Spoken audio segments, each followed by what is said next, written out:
Check this out! Each zebra has its own unique pattern of stripes, just as people have their own unique fingerprints. Is it just a myth, or is it the truth? What do you think? It's true. Stripes on each zebra form a unique pattern, so it's impossible to find two zebras that are exactly the same. The stylish black and white pattern serves as an optical illusion to confuse and scare away their key enemies, predators and annoying insects such as tsetse flies or horseflies. Zebras are probably aware of how fabulous they are because they take time to groom one another. So, if you ever see two zebras standing close to one another, they aren't biting each other, it's a friendly beauty routine. Unlike humans, zebras can't scratch themselves on their own that easily, so they're just pulling loose hairs off each other. I do that. Although zebras live in herds, they usually create smaller family groups, a male, several females, and their offspring. And each member of that group is unique when it comes to their stripe patterns. All bats are blind. Would you buy it? Nah, it's just a myth. Being blind as a bat is a figure of speech, and it comes from the assumption that bats cannot see properly. In ancient times, also known as before the 21st century, people used to think that bats were blind, judging these charismatic creatures by their weird flight patterns. Many bats do use echolocation to navigate, but still, all of them can see. Here comes the next one. Lobsters are monogamous and stay together for a lifetime. True or false? What do you say? Well, sorry to spoil the romance, but it's just a myth made popular by a famous TV show. In real life, lobsters aren't monogamous at all. Dominant male lobsters mate with several females, and then, one by one, they vanish, only to reappear on a restaurant table with melted butter. No worries, the animal kingdom still has some hopeless romantics that remain faithful to their mates throughout their lives. Swans, gray wolves, beavers, bald eagles, gibbons, to name a few. You can get warts from handling frogs or toads. What do you think about this rumor? It's an old myth, probably related to the fact that both toads and frogs have bumps on their skin. Visually, these bumps remind of warts, but they're just glands that never secrete any substances that could cause humans to get warts. There are no amphibians that can give you warts, but shaking hands with another human who has them can. Moving on, turtles live inside their shells, and they can go outdoors anytime. Is it true or false? It's a myth. Those fairy tale and cartoon turtles pop out of their shells whenever they like. But in fact, saying that turtles live inside their shells is like saying that people live inside their own skin. A shell isn't just a separate empty space that serves as a costume. Although turtles can tuck their limbs inside for protection, it's actually an integral part of the turtle's anatomy.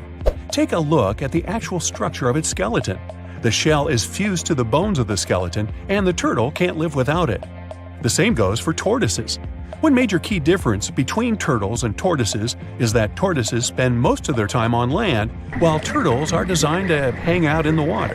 That's why turtles have thinner and more water-dynamic shells, and tortoises' shells are more rounded and domed. Next, koalas' fingerprints are indistinguishable from humans. Does this sound realistic? Although it definitely sounds like it's made up, in fact, it's true. If you compare a human fingerprint to a koala's, you'd hardly be able to tell the difference even under a microscope. When scientists made this discovery, they warned the police because these fluffy little cuties are really capable of confusing forensics at crime scenes. The smart guys suppose that the koala's fingertip features have recently improved independently in their evolutionary history. Koalas' relatives like kangaroos and wombats don't have the same features. Koalas probably developed these complicated fingerprints because they help them grip onto leaves and branches more easily. Koalas are known as super fussy eaters. In fact, they prefer eucalyptus leaves of a particular age. Their sensitive fingers may have evolved as a tool to spot out the right leaves by their texture. Koalas aren't the only mammals with human-like fingerprints, by the way. Finger patterns of chimps and gorillas are also pretty complex. Ready to move on to the next rumor? Ostriches put their heads in the sand to hide from predators. Myth or true? What do you say? Nah, it's just a myth. Ostriches don't stick their heads in the sand when threatened. In fact, these guys don't bury their heads whatsoever.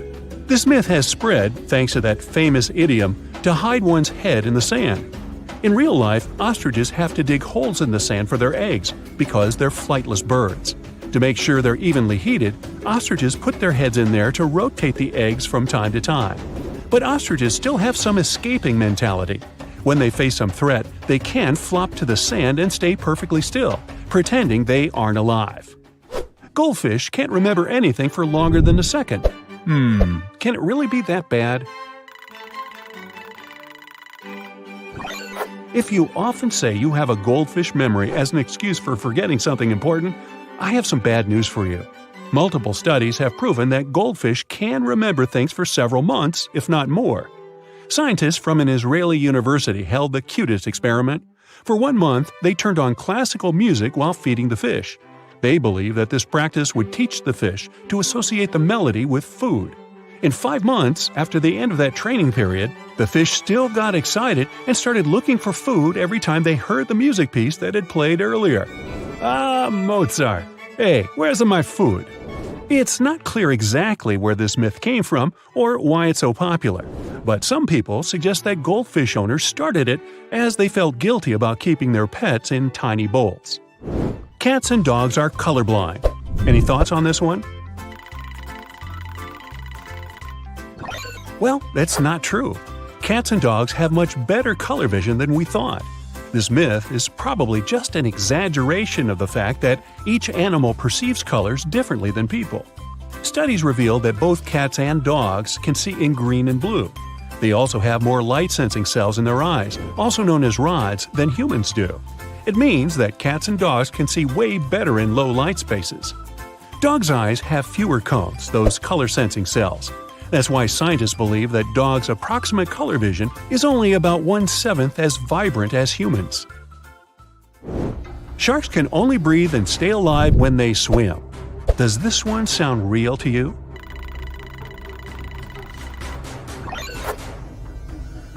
According to a popular misbelief, sharks can breathe only while moving because swimming helps them push water over their gills.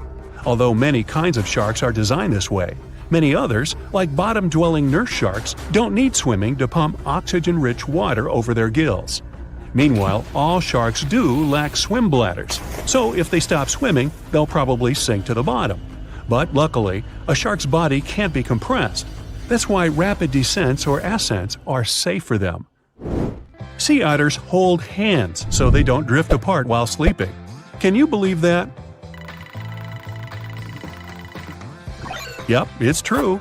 You can keep awing at it, but in fact, this way of sleeping has a practical purpose for them. Scientists suggest that sea otters develop this cute habit to stay close with their mating partners. If you hold your otter girlfriend's hand tightly all night, it will reduce the risk of her mating with another male while you're sleeping. Shameless. Also, holding hands helps otters to protect themselves from predators because they stay away from the land altogether. Now, if a human touches a bird nestling, its mother will abandon it. Myth or truth? What do you think? Luckily, it's just a myth. In fact, parent birds don't recognize their younglings by smell. So, feel free to put the cuties back in the nest. And always hang on to your otter girlfriend so you won't get eaten. Good advice.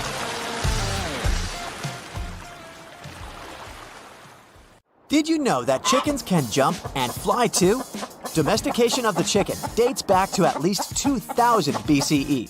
They do have the required feathers and muscles to fly, but they don't do it much anymore hundreds of years after they were domesticated. But if you give them the right motivation, they can do that. If they think the other side of the fence is cool, they can jump up to 6 feet. Some hens hop on the trees to roost. Picture a tree with a couple of chickens on it. Looks so funny. Their motivation is safety. The tree serves as a cover for them in the daytime and protects them from winged predators. Similarly, at night, the tree turns into a shelter from wind and rain and the possible attacks from ground predators. This doesn't have to be in the wild. Farms where chickens can wander around freely also have tree nests. Some sneaky chickens leave their coop and jump onto the trees. So, many chicken owners search for ways to keep them under control. Hey Siri, search for how to deal with jumping chickens? I'm now moving on to everyday items and the secrets they held. The twist ties and plastic bags on bread packs don't have random colors. They are color-coded based on the daily bread baked. Each day of the week has an assigned color. For example, blue twist tie stands for Monday, green for Tuesday, and red for Thursday. Now you can figure out how fresh your bread is. Color codes are helpful for employees too. They can easily spot the old loaves on the shelves. There's a popular saying, "You are what you eat." It turns out that our guts are also there to make us happy. Serotonin is the feel-good hormone. It's also a neurotransmitter. Many of us immediately associate it with our brains. Yet, interestingly, around 95% of the body's serotonin is produced in our digestive tract. Many of us often use the words herbs and spices interchangeably, but these are different seasonings. Spices come from every part of a plant or tree, like root, seed, or bark. But herbs are the plant's leaves. We generally add spice to food in roasting and during cooking. Herbs release their aroma faster, so we add them at the very end. Do you ever feel you've been watched and discovered that you're right? Well, that spider sense-like feeling is called gaze detection. Your brain senses when someone is staring at you. Research explains this as a sort of defense mechanism. A direct gaze can be a symbol of dominance, and that can be a potential threat. Humans evolved with this feeling in time. Strangely, it works when the person looks right at you. If their gaze is off just a few degrees to the left or right of you, your brain won't react this way. What about the urge to re-watch your favorite movies or listen to your songs over and over? You're not alone. This habit has some benefits for your mental health. This behavior eases your mind. When people feel overwhelmed, they'll have less self-control and be less motivated to complete hard tasks. You are drawn into The Office's first season again because when you watch, listen, or do something familiar, you don't have to spend the effort to monitor what you're thinking. So, it's a good way to have a quick mental reset. Here's another feeling. Imagine you're enjoying the sunset on a terrace or at the top of the Eiffel Tower. Out of nowhere, your inner voice whispers, "What if I jump?" This isn't coming from a darker state. You know, it's just sort of a feeling that appears when you're high up. There is a name for this. The call of the void, or the high place phenomenon, is a relatively new research topic, but more studies are on the way. Jim Carrey's great performance in The Truman Show is surely remembered. Did you know that the Truman Show delusion is an actual thing? The phenomenon is an issue related to cognitive neuropsychiatry. People with this delusion believe that they're being filmed and that the footage will be broadcasted for entertainment. There was a time when aluminum was more precious than gold. I know, it's hard to believe. We now wrap our sandwiches on this everyday item. If we go back to the 19th century, we would see aluminum as a hard-to-get element because it was literally hard to obtain until innovators found a way to extract it on large industrial scales. Then, the reign of aluminum was over. There are stories about the French ruler Napoleon III having an aluminum cutlery set that he served food to his special guests. We might as well talk about a time traveler's party held in 2009. The theoretical physicist Stephen Hawking invited time travelers to hang out. There was a huge banner hung up with the words, "Welcome, time travelers." No one showed up. But maybe travelers had prior engagements, and that's why they didn't attend the party. I swear I'm not crying because no one showed up to that awesome party. I was just cutting an onion. Why do we burst into tears when we chop onions? Because of a particular enzyme. Is there a solution? Next time, get some damp paper towel and put it on the cutting board next to the onion. The acidity that comes from the enzyme will go towards the wet paper instead of your eyes. The ancient Egyptian civil calendar was quite similar to the one we use now. They had 365 days divided into 12 months. But instead of spreading a 31st to some months, they would add those extra days to the end of the year. Now, let's turn our cameras to the animal kingdom again. Is there a benefit for zebras to have their fascinating pattern? Scientists asked this question too and experimented. They dressed up horses with zebra look-alike coats. The coat was covering the whole body of the horses but their heads. It turns out that zebra patterns repel flies. Scientists observed that flies only go for the heads of the animals and stay away from the horse bodies. Ants are known as hardworking animals, even in the tails. That's got a legit reflection in real life. They can carry up to 20 times more weight than their own body weight. These insects have other noble qualities too. If an ant gets seriously injured, it'll refuse treatment from the colony's paramedic ant. The ant knows that it can't make it, so instead of wasting the colony's resources, this ant forces the paramedic ant to carry on without it. Camels can survive around 15 days without drinking water. Many people assume that they store water in their humps. No, humps are for food storage in the form of fat. The water is kept in their bloodstream. Speaking of camels, in some countries, there's a tradition to hold camel beauty contests. For instance, a contest was held in the 2022 World Cup in Qatar as an attraction.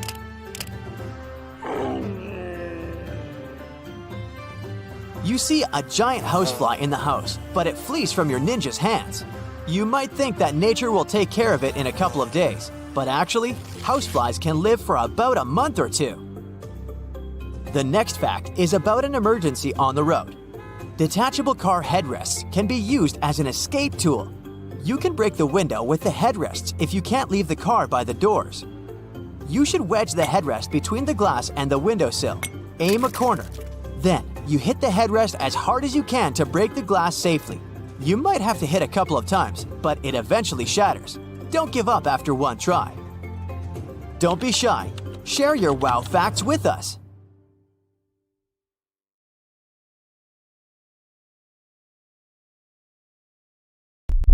Looking for something slimy? Well, many people tend to believe that snails are just slugs with shells. But even though they look so similar, they're completely different species. Slugs don't need any protective shells, as all their internal organs are, well, internal, inside their slimy bodies. They can squish themselves and get into hard-to-reach places, which is why slugs can often be found in the most unlikely spaces, like under tree bark, or inside tiny crevices, or at the library pretending to study for exams.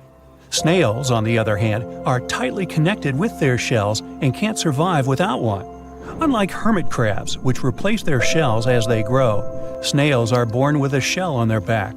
Baby snails look adorable with those fragile translucent bubbles that calcify and become bigger and tougher with age. Cute?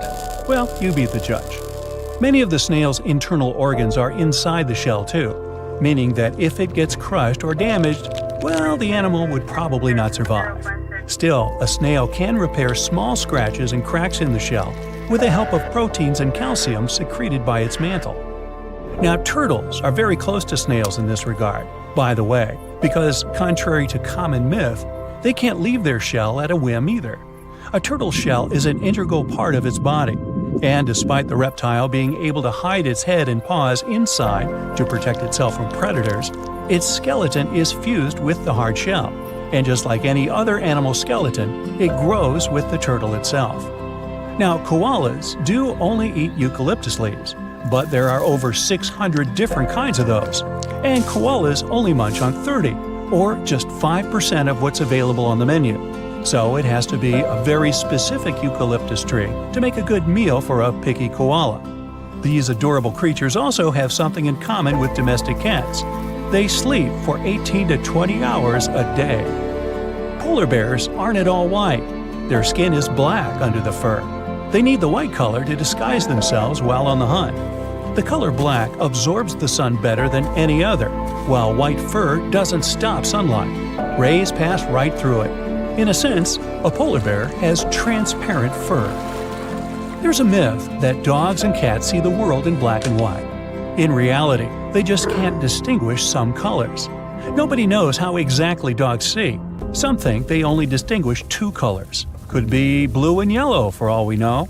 But they can see shades of other colors better than people. And cats have wonderful night vision. They need about 7 times less light than a human to see in the dark. Now, giraffes were thought to be mute, but recently it's been found that they make low-frequency sounds at night to communicate with each other. During the day, they don't say a word and warn each other of danger in a very unusual way, by moving their well-developed eyebrows.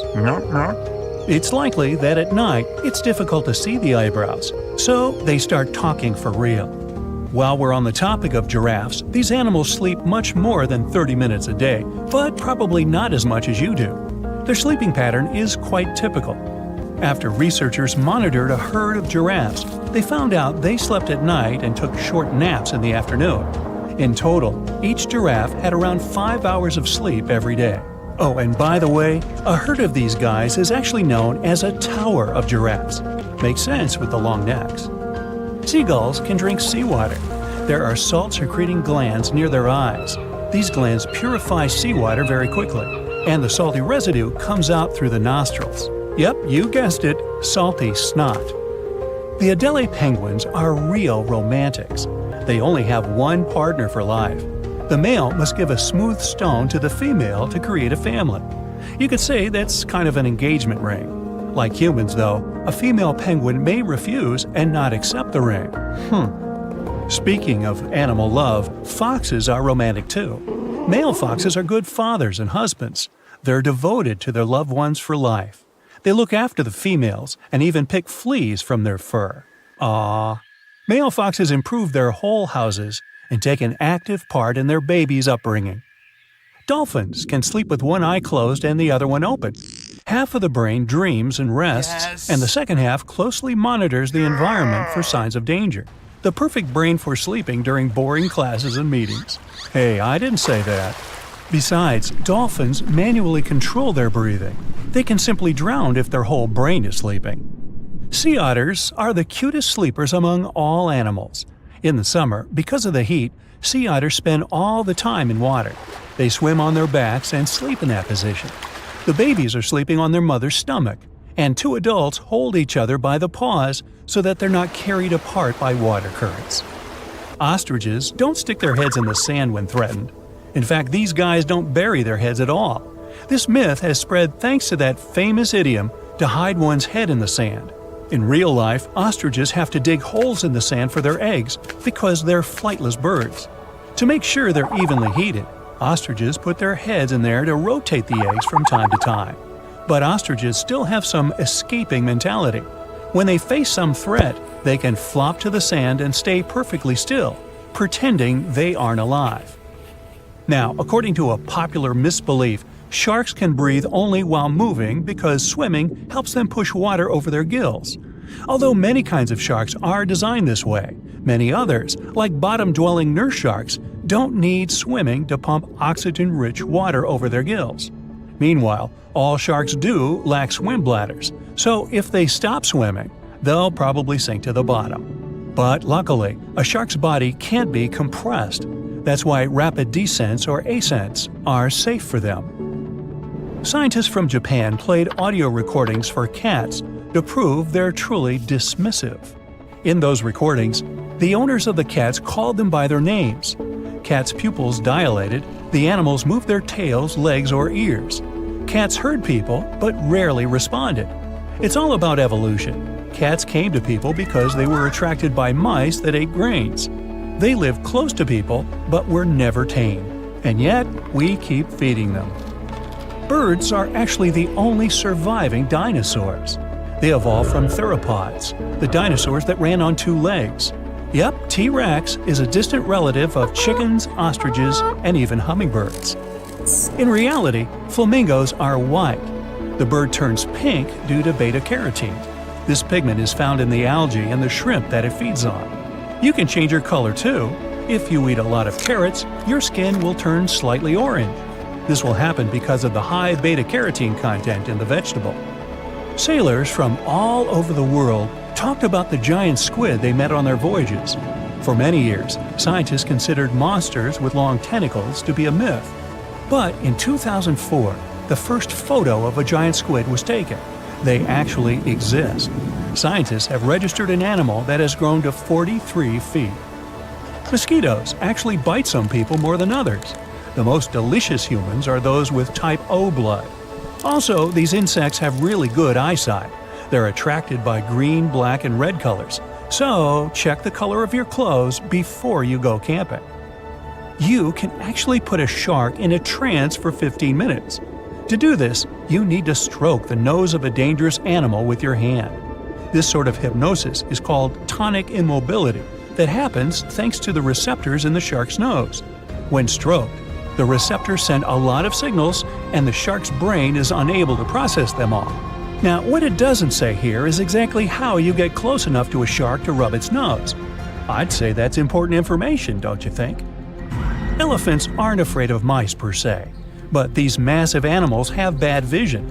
They also move fairly slowly. That's why they can get startled by a bird or a small creature, like a mouse darting past them. Just the element of surprise, nothing more.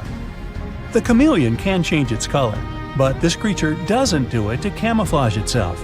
The color change helps the animal regulate its temperature and communicate with peers. Now, when most dogs pant, their tongues hang out of their mouths. That's why many people think that's how they sweat. In reality, dogs' sweat glands are located on their paw pads. Plus, there are other sweat glands all over their bodies. Dogs pant to evaporate moisture from their nasal passages, tongues, and the lining of their lungs. This also helps to cool them down. You might leave wasps alone, but don't be so sure they'll do the same.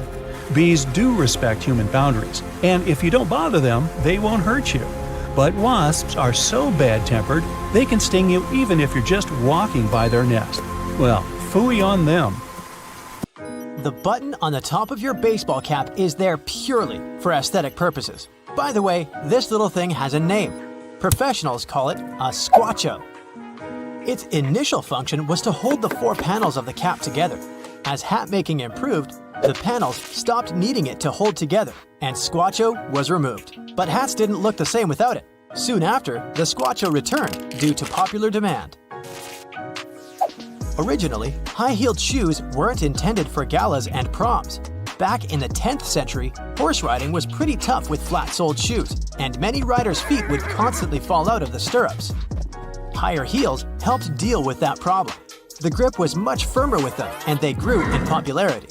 It wasn't long before they became a fashion accessory to match stylish outfits. Notable people wouldn't want to be seen without them. Riding a horse with fancy heels was the equivalent of owning a luxurious sports car. Even though heels were worn mainly by men at the start, ladies picked up on the iconic trend in the 17th century. It's been one of the biggest ever since. In ancient Rome, salt was so precious that people even called it white gold. With scorching heat and no fridges, its purpose was to preserve food, mainly meat and fish. As a bonus, it made everything tastier. Sal, which is salt in Latin, was used instead of money to pay salaries. Here is where the word salary originated. Rice is the oldest cultivated food in human history. Its origins as wild grass started in a small valley around 15,000 years ago in Southeast Asia. Today, it's served globally as a staple diet and popular ingredient to 3.5 billion people. It would be difficult to imagine a world without video calls you use through your phone camera or laptop. The technology has helped game-changing innovations like working from home. Still, video calls' original purpose is far from how we use them today. The technology was introduced to confirm if the coffee was still in a pot. In 1993, researchers at the University of Cambridge found it frustrating when they took a break to get a cup of coffee, only to find that the pot was empty. So, they invented a device to monitor it and hooked up a camera that provided their computer with a live stream of the coffee pot. Thanks to these researchers, we can work in pajamas now. We know Albert Einstein for various achievements, but there's something he co-invented that goes overlooked. Together with his student, he invented a modified refrigerator. It's not like the ones we use today. In the 1920s, fridges weren't quite as safe as they produced poisonous gases.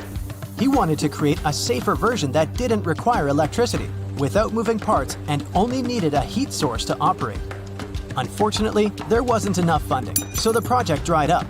Later, in the 1950s, electric fridges became popular. But in 2008, engineers from Oxford University revived this retro design. They're still working on it, but once they finish, the Einstein fridge will come in handy for rural areas without power and people who want to live off the grid. That random QWERTY design doesn't make things easier.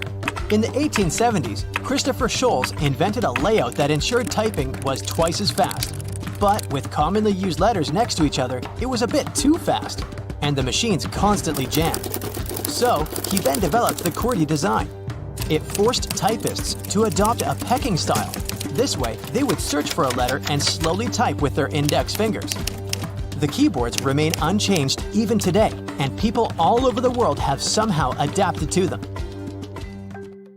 The plastic end of your shoelace is an aglet, and people have used it since ancient Rome. Sure thing, they had no plastic back then, so those aglets were made of stone, glass, or even metal. Extra wealthy people could accessorize their shoes with precious metals like brass or silver. What came first, the TV or the remote control? The technology that functions in the remote is older by several decades. In 1898, Nikola Tesla created a machine to control mechanical devices with radio waves. Initially, he tried selling the idea of a radio waves device operating I/O through remote-control boats. But the potential buyers were not interested. He was way ahead of his time, as remote controls were finally used with televisions in 1956. As engineer Percy Spencer initially invented something brilliant in 1945, he was working on a new vacuum tube, the magnetron, which was used with early radar systems. While working on the project, he found that the chocolate in his pocket had melted. Realizing the heating potential of the magnetron, he used it on corn kernels, which turned into popcorn. Then, he tried testing it with eggs, but things got a bit messy. So once the yolk was washed away, he built a metal box, keeping the energy within, and the first microwave oven was built.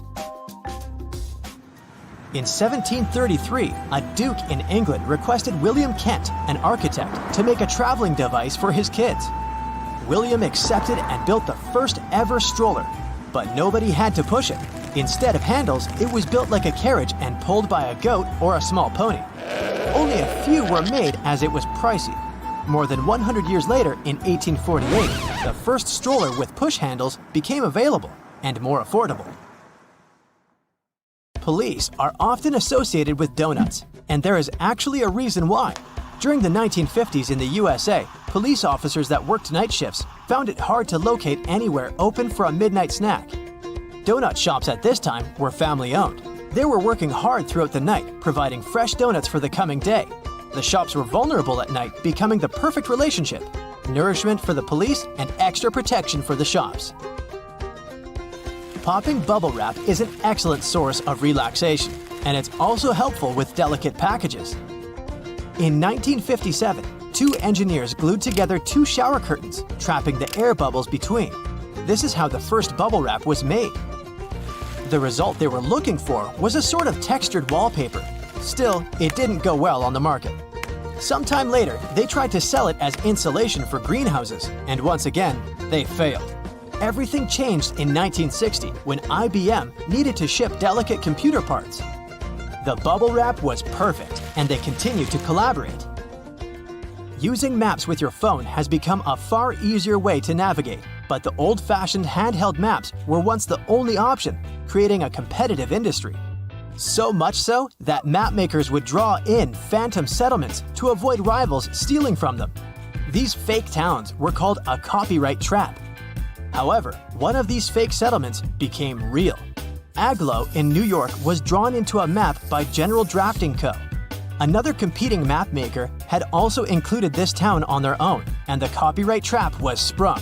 But in court, they found that in 1950, a general store had actually been built there. And the owner assumed that Agloe was a real area based on the map, so he named the shop after it.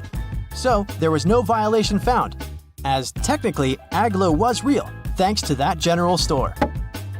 In 1943, Vesta Stout from Illinois was working with securing parcels. She was disappointed with the poor paper tape, as it would fall apart when wet. So she asked her boss to try to make waterproof tape. Her request was ignored, But she wrote a letter to President Roosevelt with an idea of how to make a better tape. Not only did she explain her concept, but she also provided it with detailed designs. He approved the idea and ordered the changes. The new tape was so helpful for freight transport that everyone wanted it, and they started selling it at hardware stores. In the 1950s, many people would wrap air ducts, and it was then deceptively named duct tape. Still, the adhesive on the sticky side wasn't suitable for cold and hot temperatures, which caused the tape to fall off. Despite this, people continued to use that tape for almost everything else. Now, at some earlier stages of research, scientists reconstructed the megalodon looking like a bigger, just a little more dangerous, version of a great white shark. Movies then followed suit, added a couple of details on their own, and ta-da! We've got a marine giant that could grow up to 90 feet long. Well, hold on. Megalodons were usually between 50 and 55 feet, sometimes growing up to 60 feet. For comparison, a bowling lane is 60 feet long, a school bus is around 45 feet, and an average person is 5 feet 10 inches tall. So yeah, not bad megalodon, but still not 90 feet. Its weight was around 50 to 60 tons, which is something like 10 adult elephants or even a Boeing 737. That's just their females though. The ladies were almost twice as big as the males. Another movie versus reality thing. The megalodon had nothing to do with a great white shark.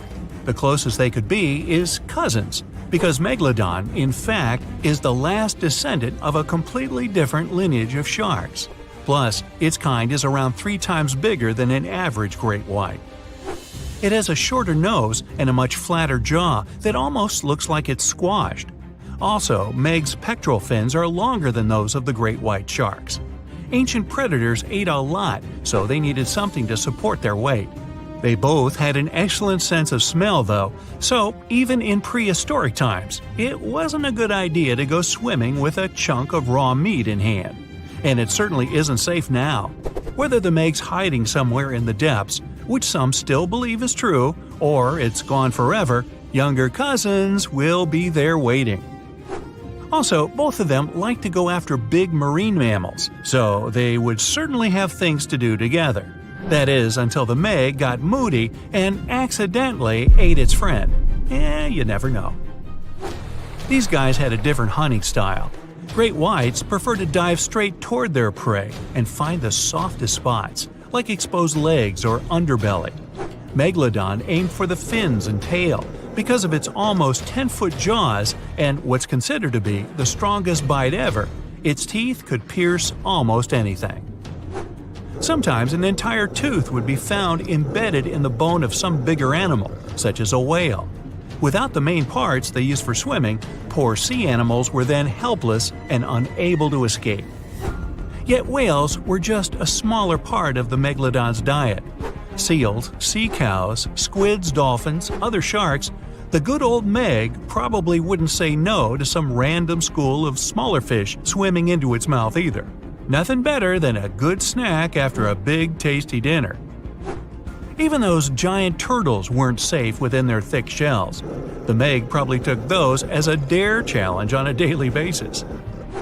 Such a diverse diet, and in big amounts. Megalodon would eat about 2,500 pounds of food every day. No wonder it dominated the ocean. Almost 300 teeth in 5 rows, and we're talking about sharp chompers that could grow up to 7 inches long. Even its name stands for giant tooth. Hey, I'm thinking maybe it had a cousin, orthodontia, which means either crooked teeth or deep pockets. Still, Megalodon would change thousands of teeth over a lifetime. Since Meg's teeth weren't that strong, they would often fall out. Then it would get new ones within 1 to 2 days, so it could continue its hunting sessions without any serious interruptions. The same thing happens with modern sharks as well. New teeth replace damaged or worn out ones. Those teeth falling out were the only thing that helped scientists do any research on the megalodon at all. They found them all around the world. Yep, megalodons were quite some travelers. They lived in all oceans, and their fossils were found on all continents except Antarctica. What, too cold? Since their skeletons were not made of bone but of cartilage, teeth are the only evidence they've ever even existed. They gave scientists an insight into a lot of things, including size. Even with modern sharks, scientists determine their size by the dimensions of only one tooth, and do the same with the meg. Megalodon had the strongest bite of all living creatures on Earth. It would definitely be fun to see the clash between the meg and, say, T-Rex. Sadly, they missed their chance to meet and establish some long-term friendship since dinosaurs went extinct over 60 million years ago. Meg, on the other hand, terrified all the inhabitants of the seas and oceans from 23 to 2.5 million years ago. Where could Megalodon live these days?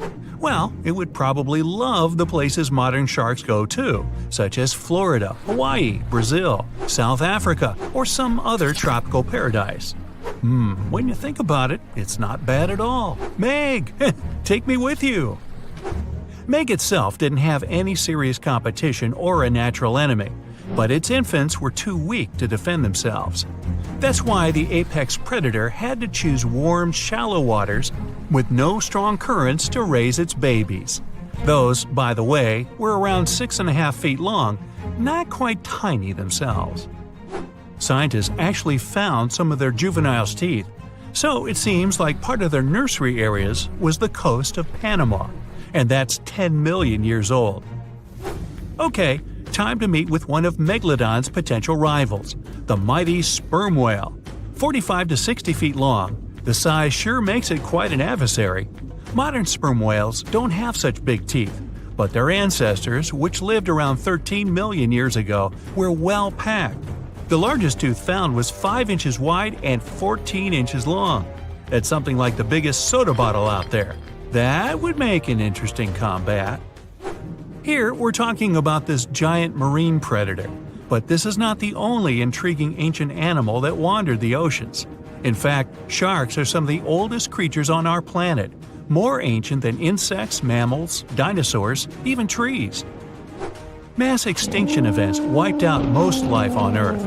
Giant asteroids fell on its surface, continents split up, and so many other things happened.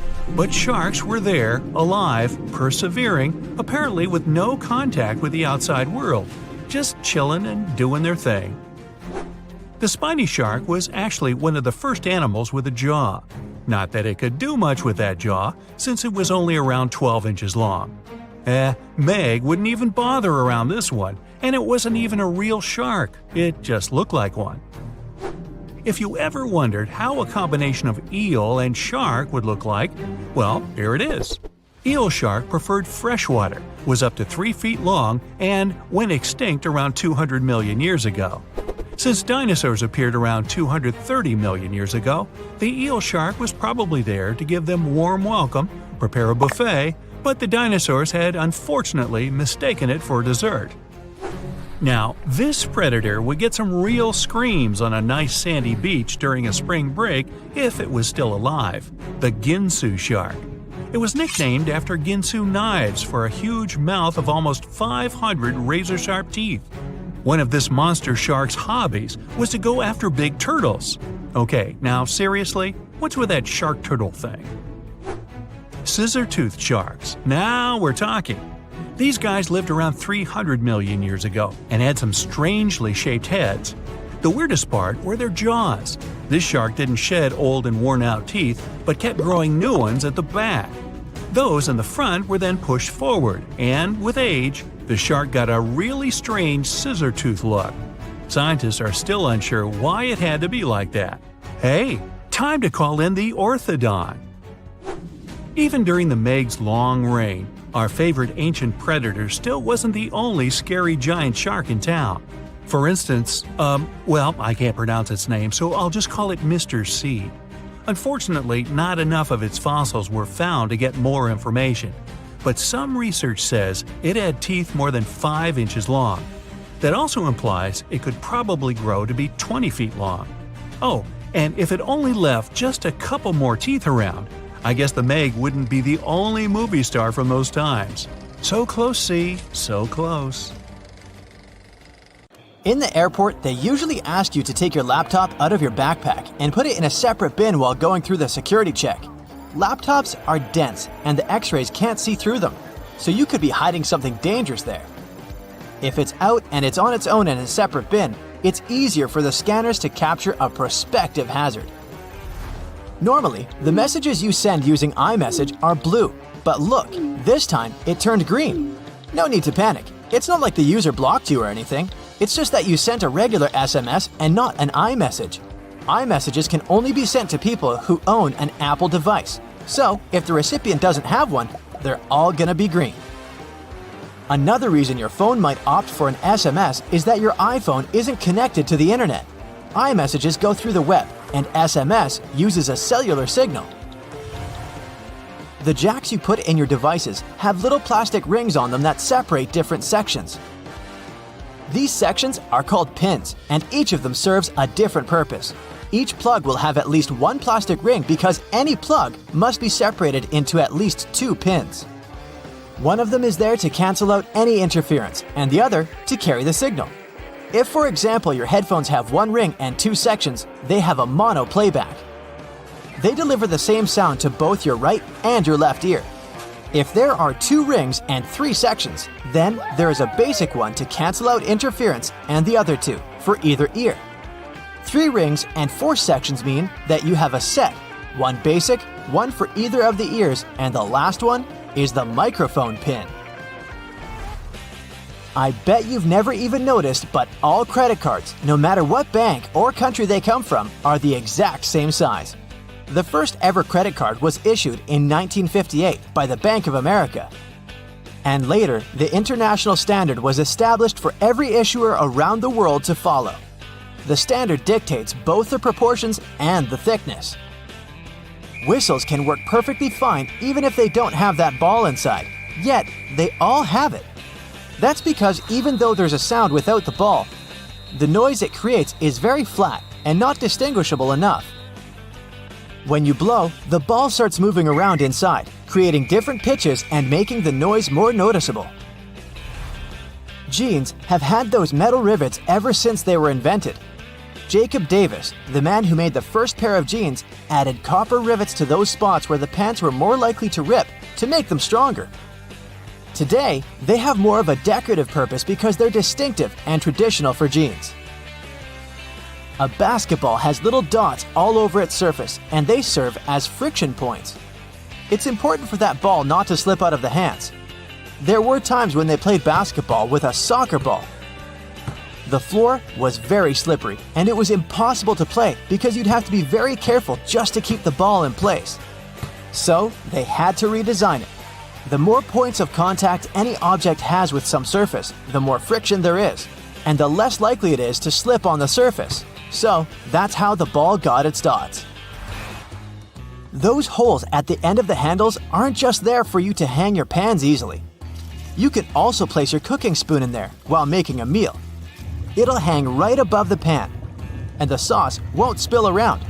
Make sure to tap off the sauce or food beforehand though, so that it doesn't go down the spoon's handle. You unload the dishwasher, and while everything is dry, your plastic containers get all wet once again. Seems like they never get dry, and that's actually true.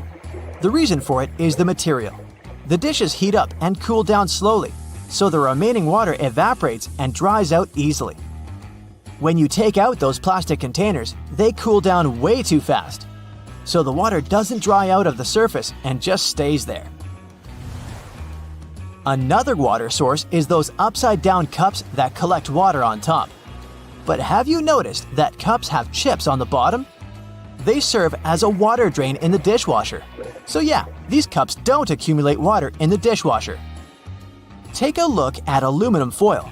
One side of it is always shiny, and the other one is dull. When producing the foil, they flatten it with rollers. It's so thin that the rollers tear it. So they take 2 layers at a time. So the sides facing the roller remain shiny, and those in the middle stay dull. We say it all the time, 2 a.m. and 2 p.m. without thinking. Why such a choice of letters? It's just Latin, which is still used for many other abbreviations.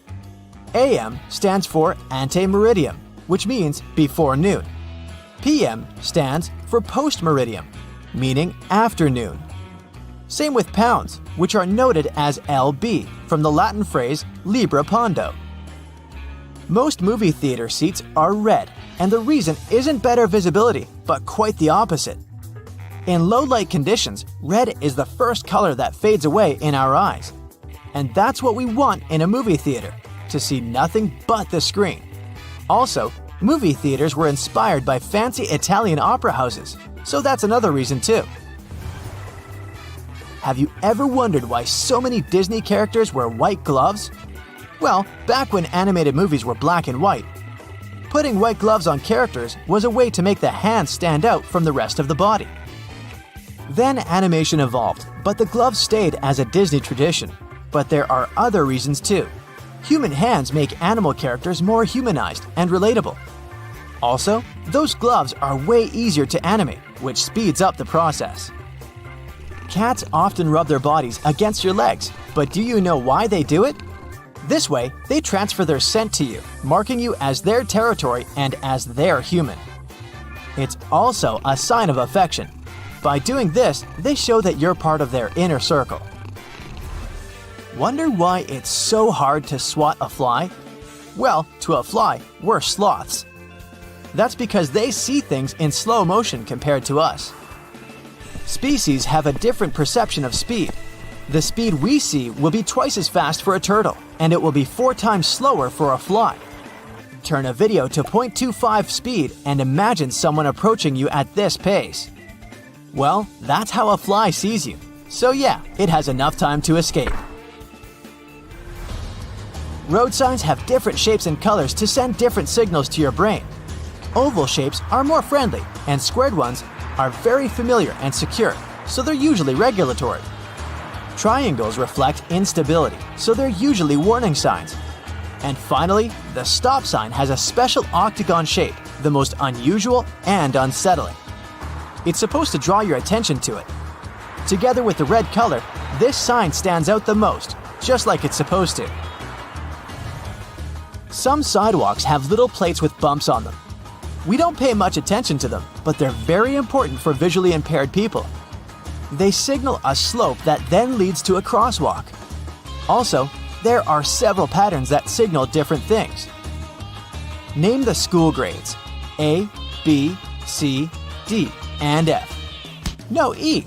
But why? The modern grading system dates back to 1897. In the beginning, it was all the letters from A to E. A meant excellent. B was good. C was fair. And D was passed. Below that was an E, or fail, which was often confused with the opposite, excellent. So soon enough, it was changed. F for fail is way more intuitive. Well, guess what? It's time for another round of the truth or myth game. Check out these facts you've known since childhood and try to figure out which of them are actual facts and which are no more than popular misconceptions. Zombies are not made up. True. Okay, we as humans can't turn into ones as we see in movies, but the animal kingdom has its zombies. For instance, one type of fungus takes over ants with specific chemicals. Something changes in the ant brain, so it leaves its family to fulfill a special mission, finding some special branch or leaf where the fungus sprouts out of it and then releases spores back into the world. Bats are blind. Not true at all. The myth probably comes from the fact that they're nocturnal creatures and have extraordinary hearing abilities. They hunt mostly when it's dark and rely on a thing called echolocation, just like whales. But it doesn't mean they're blind. Their eyes aren't useless, they're just adjusted to low-light conditions. The world's biggest waterfall is under the ocean. Now, this one's very true. It's in the Nordic Sea. The cold seawater is denser than the warm waterfall. The drop is almost 2 miles. The smallest wasp in the world is not bigger than an amoeba.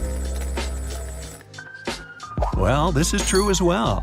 This wasp has the same body parts as other bugs, like eyes, wings, brain, legs, and more, but it's just 0.008 inches long, which in most cases makes it smaller than single-celled organisms we also know as amoebas.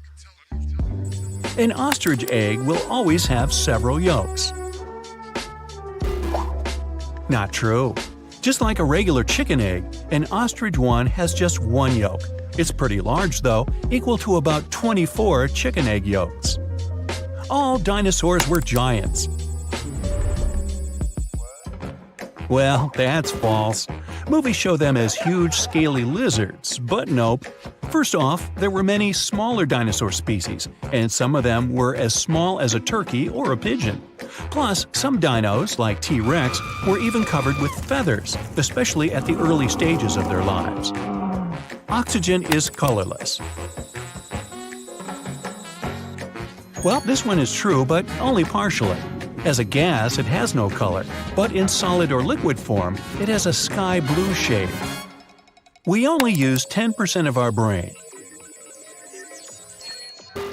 Well, speaking for myself, that's true, but it's overall false.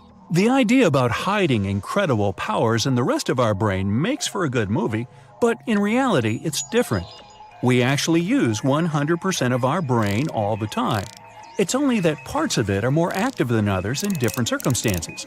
The origins of the 10% myth date back to the 1890s with Harvard psychologists William James and Boris Sidis. Lobsters taste with their feet. Okay, this one is true. Humans actually do the same sometimes. We can taste garlic with our feet. Rub some of it on the bottom of your bare foot and enjoy the taste in your mouth. The chemical that gives garlic its unique smell gets absorbed through the skin, passes through the bloodstream, and ends up in your mouth and nose. Well, I think it's a good thing that we don't have to taste everything we step in. Moving on. Apes are our ancestors. Nope.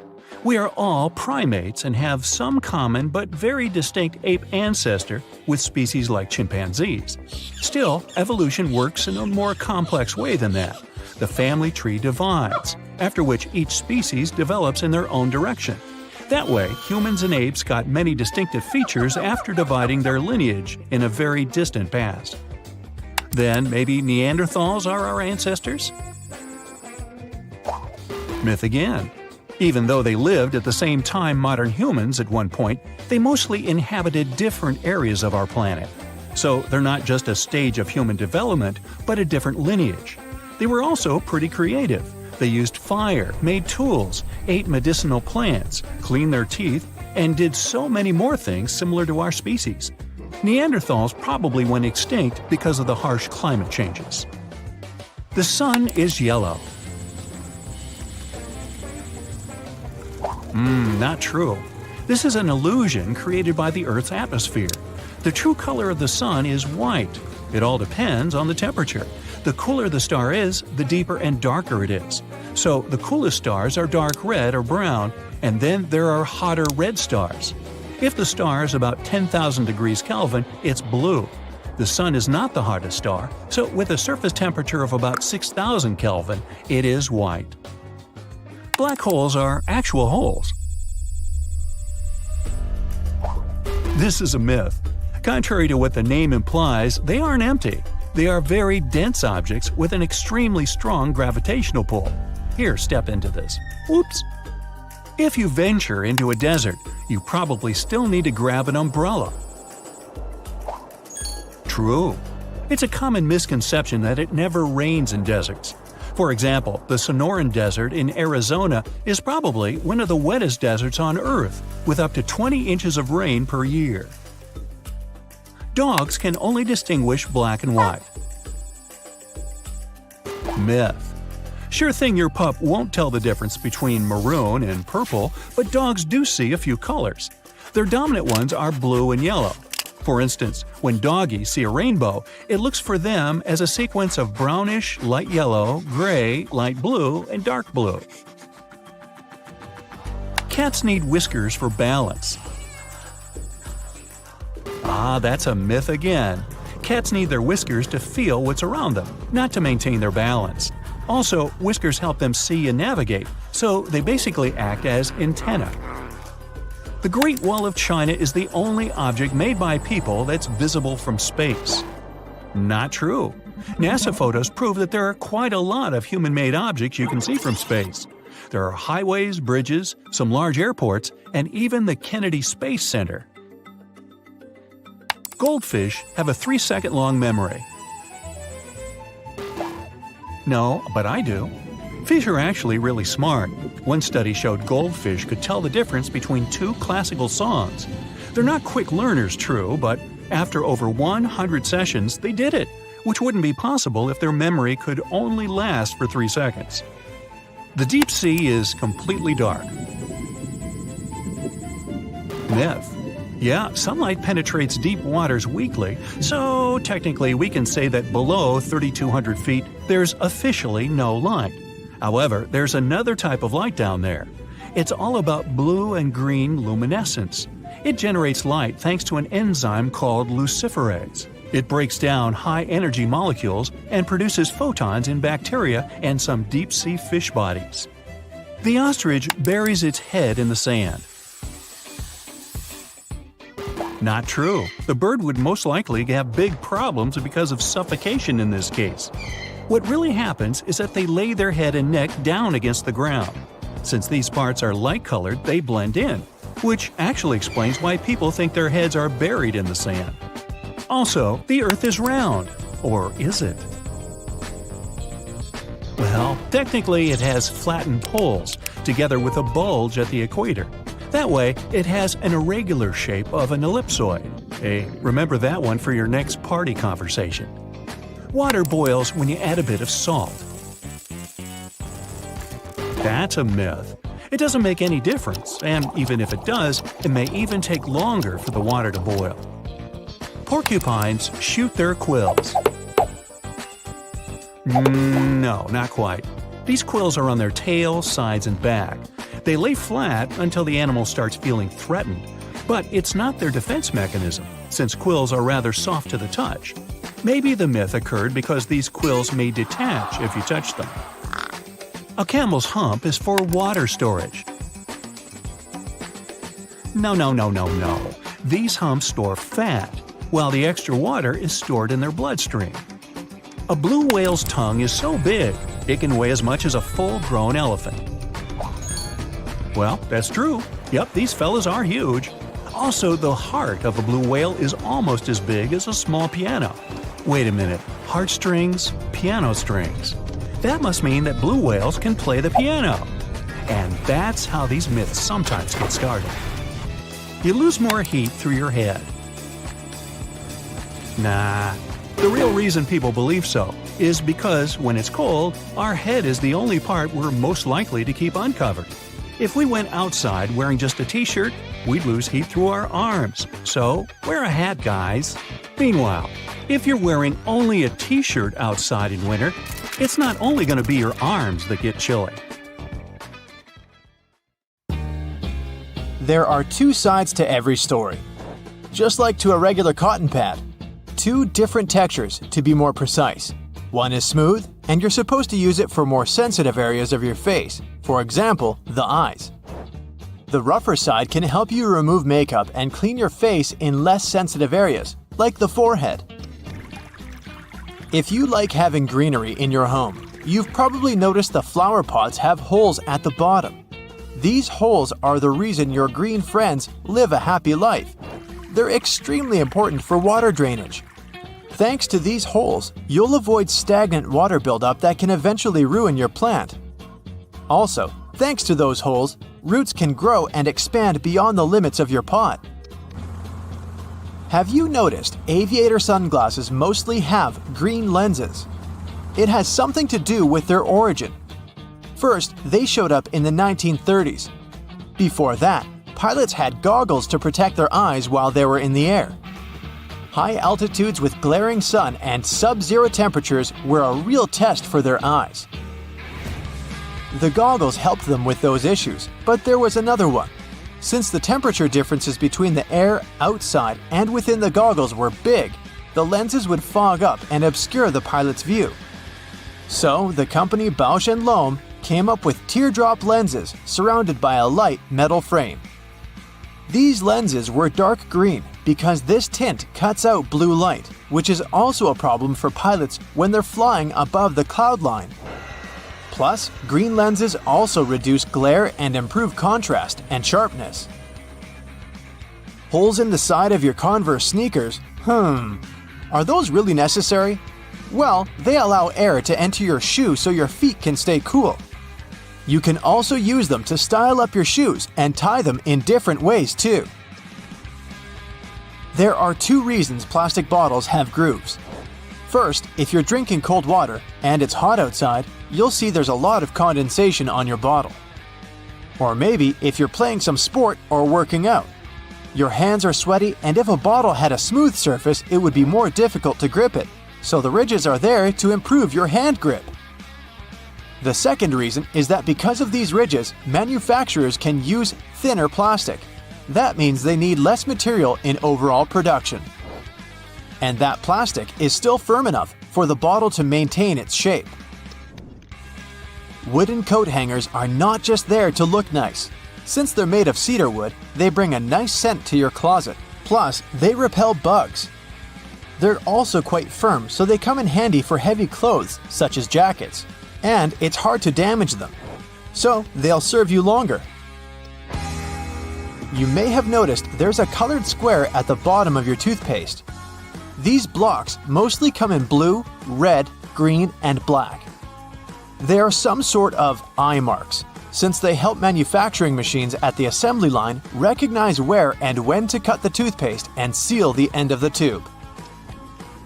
Some boots have loops at their top and back. Looks like a fashion statement, doesn't it? Or maybe it's something that manufacturers add for fun. But those loops actually have their purpose. With them, you can pull the shoe up when trying to wear it. Plus, you can easily hang them or use the loop for better support for the laces. Confession time. Remember those attachments your vacuum cleaner came with? Did you also put them somewhere aside and never use them again? They're actually pretty helpful when you're cleaning the house because you can use them for particular areas that are sometimes hard to reach with the regular attachment. We all know what the vegetable peeler is for, but besides peeling the skin of carrots or potatoes, you can use it for onions too. It may be faster than doing it with a knife, plus it will save you some onion tears. Some sweatshirts have something pretty specific in the neck area. A V-shaped stitch you can see in the middle of the collar. The ribbed insert, similar to the ribbing at the hem and the sleeves, would allow the owner to put the garment on more easily, and it wouldn't even lose shape. The V insert would stretch, so a person wearing the sweatshirt could get their head through the neck. Its purpose was also to absorb sweat. In its early versions, sweatshirts had both the back and the front of the collars. Through time, they lost the back one, and this V insert became something decorative since manufacturers started to stitch a V at the collar without using the ribbed material they had added before. Brightly colored squares or circles you see on food packages aren't an indication of vitamins, minerals, or certain flavors that food contains. And nope, it's not some secret code consumers are supposed to crack. It's actually for printing engineers. They're called process control patches or printer's color blocks. During the process of printing the food packaging, manufacturers use those colored blocks to check if the printing ink is correct. They compare the color of blocks they print to make sure the brand they print for has a consistent and recognizable quality all over the world. The majority of printers only use 4 colors: yellow, magenta, cyan, and black. Some printers have additional colors, such as green, orange, and violet. That's why you sometimes see multiple circles on certain packages. They test each ink color. Margins in notebooks. They're not there as some sort of a guide for taking notes and writing. Someone came up with a potential solution that was supposed to protect the written work from, well, rats. They used to be pretty common residents in people's homes. They are known for their diet, including basically anything, like paper, for example. So, people started adding wide margins as an appetizer that was supposed to keep rats full. This way, they wouldn't want to get to the main dish, the written pages. Suits have a buttonhole close to the top of the lapel. Manufacturers sew it shut so you can't open it without ruining your suit. And when you compare it to the other lapel, you see that one is completely smooth, without any clues. You won't find such an unpartnered buttonhole on a suit jacket only. Camp shirts, pea coats, and some other clothing pieces have them too. And they have to do with the history of lapels. The earliest ones showed up at the beginning of the 19th century. Before this, men mostly wear frocks with high collars. They would button them all the way up to the top. During hot days, they would relax the button stance, turn down the collars, and leave the top button undone. It was a relief from the swelter, plus their folded over laps would be symmetrical at the chest, and today, we recognize that as a lapel. People stopped using that buttonhole after they came up with the lapel, unless it was for some formal occasion. Like, for example, when you wanted to put a flower in there. That's why suit makers left it, as a fashion feature. Tea bags. It's pretty easy to guess what they're for, but they come in handy if you have smelly feet after a long day in your shoes. Just pop tea bags, unused of course, in your shoes during the night. By the time you wake up, tea bags are going to effectively absorb all the unwanted odors. Binder clips can also have a helpful purpose besides their main one. You can clip your money to keep it together. Same is true for paper clips. If your favorite bracelet broke and you're looking for a way to hold it on, a paper clip might help. Just hook one through each end of the bracelet, twist it tightly, and your bracelet is good to go. There are things about your body you know for sure, or don't you? Can you guess what exactly is a myth or fact? 1 point is for each correct answer. Let me know your score. Brown eggs are more nutritious than white eggs. Myth or fact? Myth. There is no study saying brown eggs are healthier than white eggs. The only difference is the color of the eggshell. The color of the eggshell doesn't affect its nutrition or quality. That is related to the type of chicken. Chickens with white earlobes tend to have white eggs. Have you heard that a large amount of the dust in your home is actually decanted skin? Not cool, I know. Do you think this is a myth or a fact? This is a myth. You're not just mopping your skin flakes from the floor. Many other components make the house dust. Fibers, hair, building materials, mold, pollen, insect body parts, and ash are some of them, according to the study made in Canadian houses. This makes sense because a house nearby a busy highway or in a renovation area has more dust than a house in the middle of a forest. Skin is our largest organ. Is this a fact or myth? It's a fact. You might think for a second that the intestine can be quite large when you unfold it, but nope. Skin wins the contest. An adult carries around 8 pounds and 22 square feet of skin. Can't think of us without a skin. It's not just there to cover our bodies, it has an essential role in protecting us too. You can't breathe and swallow at the same time. Myth or fact? It's a fact. Maybe you already knew the correct answer, but you tried it anyway after reading this, so see it for yourself. So in your throat, there are 2 passageways important for your survival. I'm putting aside the fancy medical names, and I'll refer to those 2 as airway and food pipe. They prevent breathing and swallowing simultaneously. Otherwise, food would enter the airway and cause severe complications. This doesn't always go as planned. That's why sometimes you end up coughing and preventing the piece of food from reaching the lungs. As well as having unique fingerprints, humans also have unique tongue prints. Is this a myth or fact? Fact! The human tongue is magnificent enough in its features that make us taste the food. It's also unique in its texture. People use biometric systems like fingerprints, voice scans, and iris scans for authentication. They are important to the identification and verification phases. Tongue print is unique, so it's very hard to copy it. It can be used as a biometric system tool too. What if people started using this system in their daily lives for safety reasons? Imagine locking a safe or your phone with a tongue print. An adult spends 3 hours in the bathroom every week. Do you think this is a fact or a myth? It's a fact. A poll by scientists reveals that an average adult spends 3 hours and 9 minutes on the toilet every week. This is more than the time they spent exercising. Take your sweet time. No need to rush. You swallow 8 spiders a year while sleeping. Myth or fact? Don't believe it. Lucky for us, and for the spiders of course, this is not true. Fear no more and have a good night's sleep. Most spiders don't deliberately come near humans. Plus, vibrations coming from a sleeping person might be uncanny for them. Or maybe the spider just lives in the habitat. It thinks that you are flatmates sharing a room. As long as there is actual evidence, I call this a myth. Your thigh bone can resist thousands of pounds of force. Do you think this is a myth or a fact? Yes, this is a fact. People generally refer to it as tight bone, but its actual name is femur bone. This bone is located on the upper part of your leg. Experts say that this bone is hard to break. It's one of the 2 strongest bones in our anatomy. The first one is the temporal bone of the skull. If you wondered about the first one. Anyway, a tight bone can support 30 times more of your body weight. Maybe it's because the femur bone is the longest and largest bone in the human body. Do you believe that shaving your hair makes it grow back thicker? Fact or myth? Watch how I debunk that myth. Experts say shaving doesn't affect the thickness of the hair. The hair's head didn't remove, so the root is still there. You only shave the upper part. After a shave, the hair grows bluntly because it's been cut. That's why you may feel it's getting thicker. It's safe to eat food that's been on the floor for 5 seconds or less. Is this a fact or a myth? Sorry for blocking the best way you justify eating something that fell on the floor. There's no such thing as the 5-second rule. Researchers found that a substantial amount of bacteria transferred to the food within 5 seconds. The moisture of the food directly affects contamination.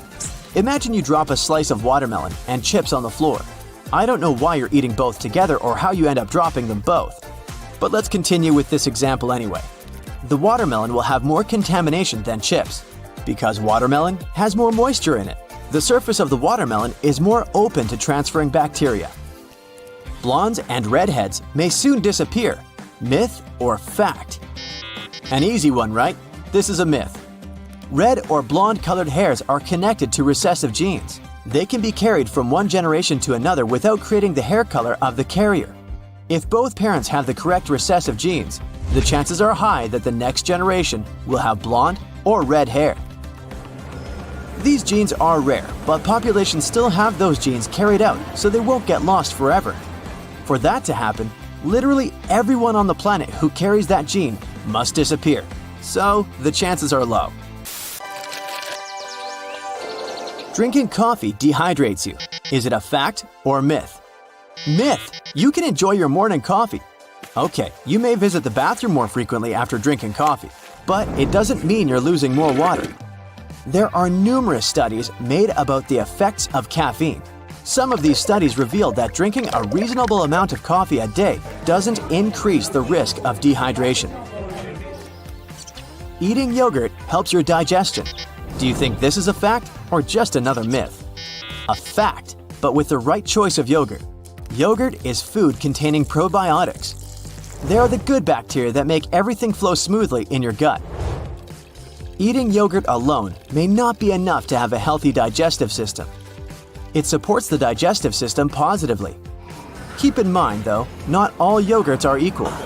Some of them have sugar in them, or they come with toppings like candy or cookies. Go for the classic ones. Your hair will grow faster if you have it cut more often. Fact or myth? We were always told not to cry too much over the hair we lost because it would grow back faster. Unfortunately, the hair growth rate doesn't depend on how often you get a haircut. The average hair growth rate is 0.01 inches per day. Plus, many factors affect it: age, hormones, and even the time of year. Knowing this new fact may make some people postpone their hairdresser appointments. So, you just sat down to eat at your favorite restaurant. The waiter comes by the table to get your order of drinks. You've been craving some soda all day, so you order a Coke. The waiter looks really sorry, but he says, "It's a Pepsi restaurant." Can you count the number of times this has happened to you? Even when you're traveling abroad, it's either Coke or Pepsi. If you like both, you end up having to pick sides. So, how about we get to the bottom of this rivalry?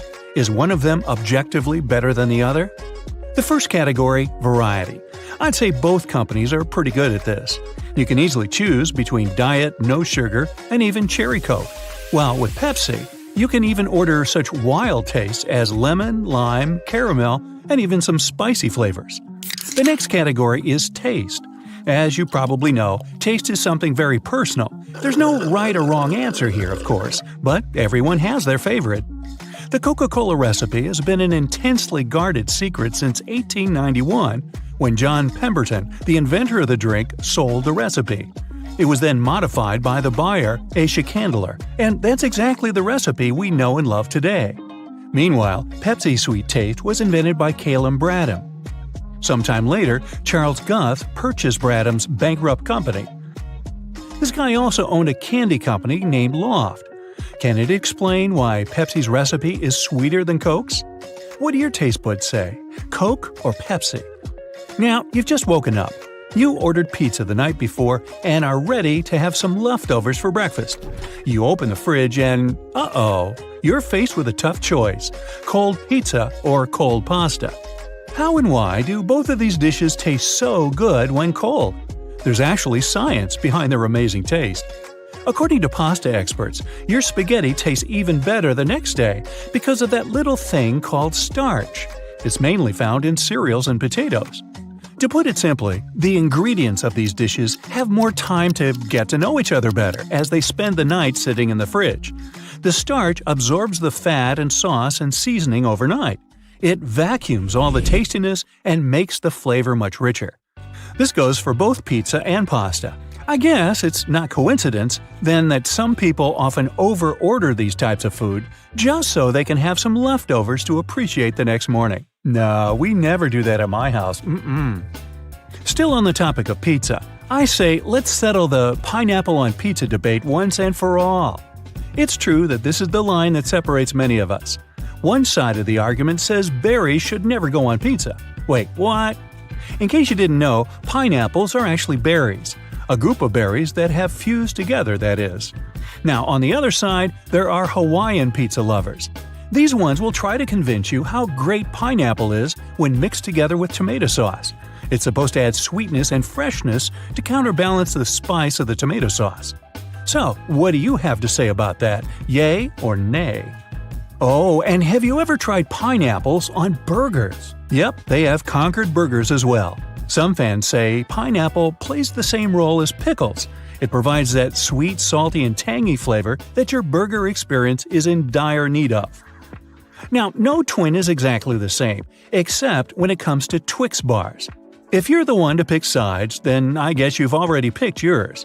Now, tell me, are you the left Twix or the right Twix fan? Does it make any difference? Or is it all just a genius marketing move? If you've bought Twix over the last years, you've probably been faced with three options: a regular package, a package that is said to contain 2 left Twix bars, and another one that contains 2 right Twix bars. Now, as you may know, Twix comes in pairs. But in 2012, Twix's manufacturer Mars took this to the next level. They began to claim that the bars were not identical twins. Through very humorous commercials, Mars gives the consumer the idea that the production process for each bar is different. The story is that the Twix inventors, brothers Earl and Seamus, once reached a breaking point, quite literally. They disagreed on chocolate pouring techniques and caramel consistency, so each brother went on to found his own company. For example, in the left Twix company, the crunchy cookie base is cascaded in caramel and bathed in chocolate, while in the right Twix company, the crisp cookie and creamy caramel base are cloaked in chocolate. Now, if you ask me, this sounds like a bunch of synonyms thrown together. Hey, I like synonyms, especially on my oatmeal. Anyway, some excited fans have even gone as far as to fact-check if there are any real differences between the left and right Twix bars.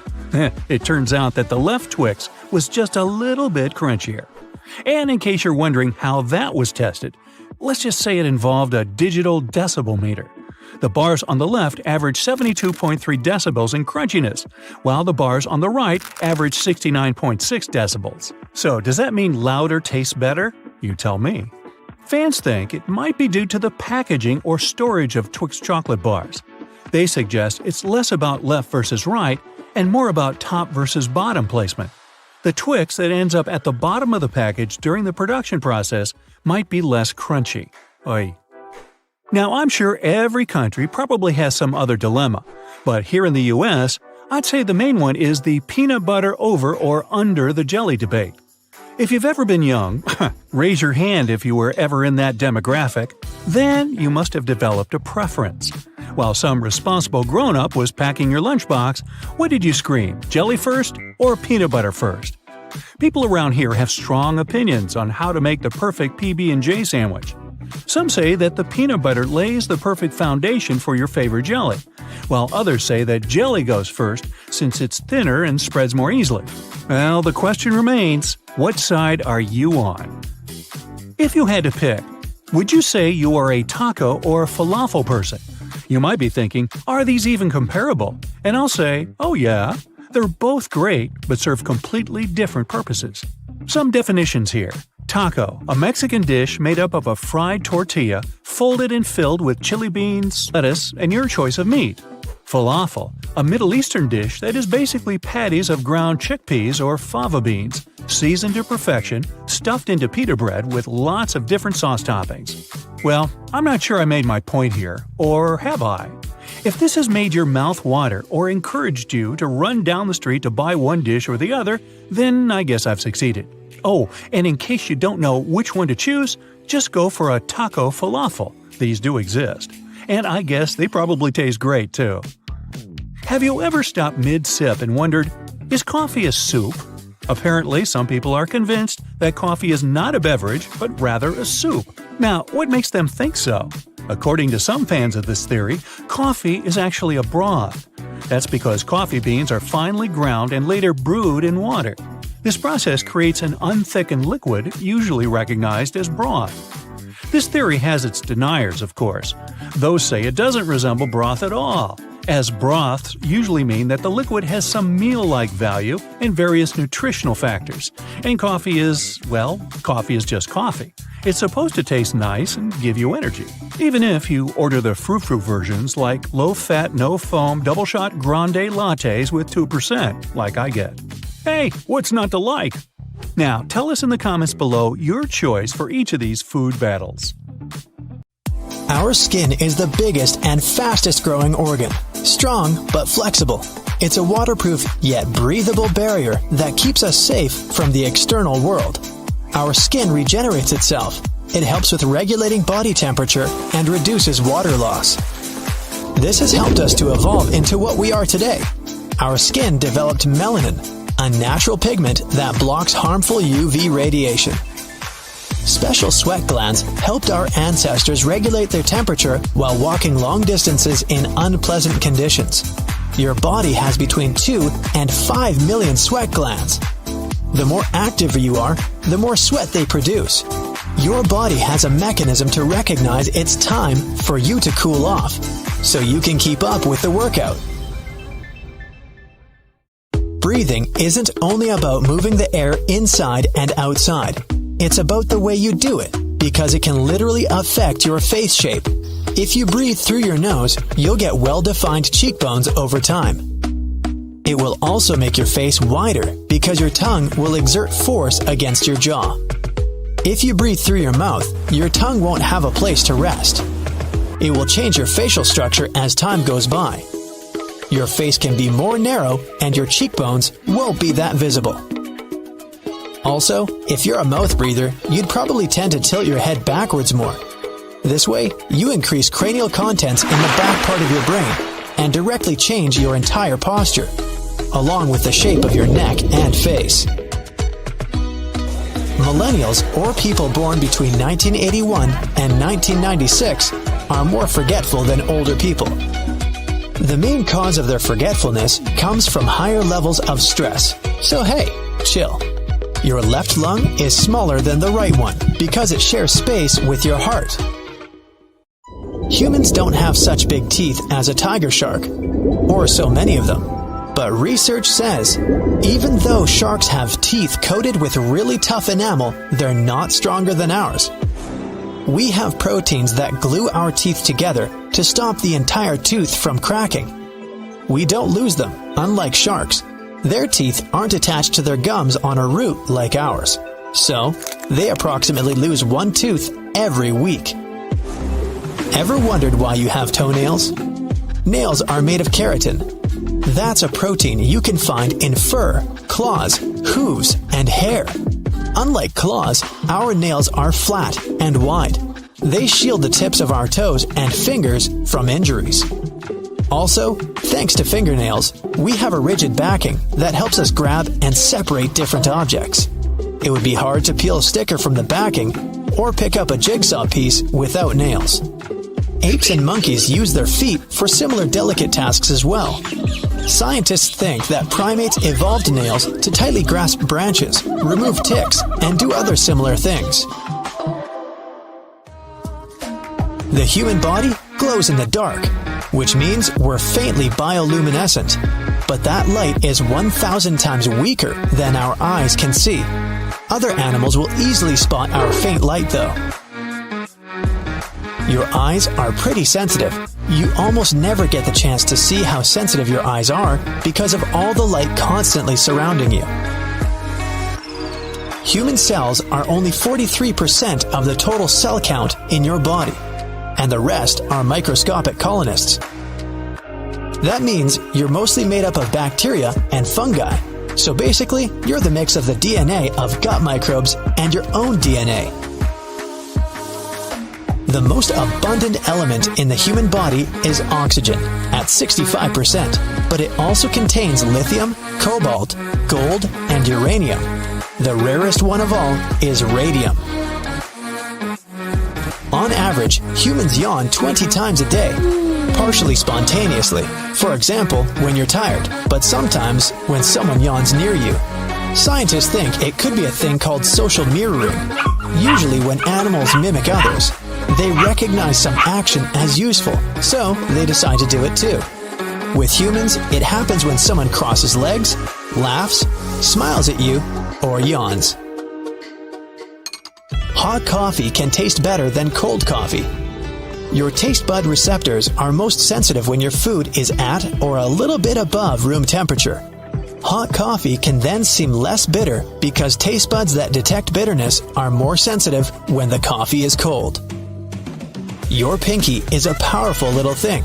Without it, your hand would lose a significant part of its power. Your index and middle fingers cooperate with your thumb to grab and pinch, and your pinky, together with your ring finger, provides grip strength. Your bones are 4 times harder than concrete. The strongest bone in your body is the femur. It can support up to 30 times the weight of a grown-up person.